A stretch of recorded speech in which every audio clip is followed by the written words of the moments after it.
For today's video, we are now in, what's this? Onisan. It's a municipality of Onisan, Quezon Province. I think this is, we traveled about 4 hours. My goodness, 4 hours bago namin narating. But it's worth it. Very beautiful. Ito ang kanilang lugar. Kasama ko yung reyna ng mga... And this is their, actually, yung pinaka-park nila ay nandito na sa tabi ng kalsada. It's beautiful. Ito ang kanilang volley park. And ito yung kanilang fish port. Anak, ano yun? Lucena?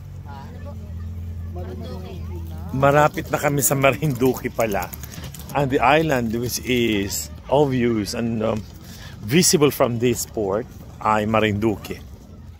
Ikita mo naman, beautiful, and people here, mga students, mga nagtatambay sila rito dahil masarap naman ang hangin. Mura daw ang isda dito, and we'll see. At still maraming mga isda dito, at we can only hope. Look, the other side also is a port, the fish port. That's a beautiful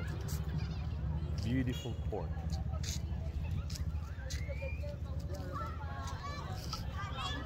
This is actually a fishing village. Kita mo naman.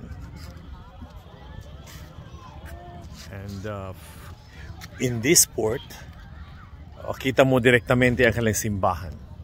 The old church of the municipality of Onisan.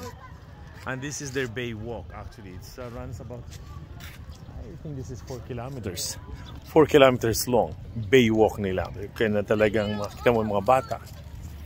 Dito sila naglalaro, andito sila nag-i-skate, dito sila nagtatambay, and dito rin sila inaabutan ng gabi, of course. Masarap lang ang hangin dito, masarap din yung they told us na maraming dito, mga isdang sariwa. And that's all for today. Don't forget to share and don't forget to like my blog. So I will continue to visit some places and some islands, some cities, and some municipalities, some barrios. So you will enjoy. Ciao.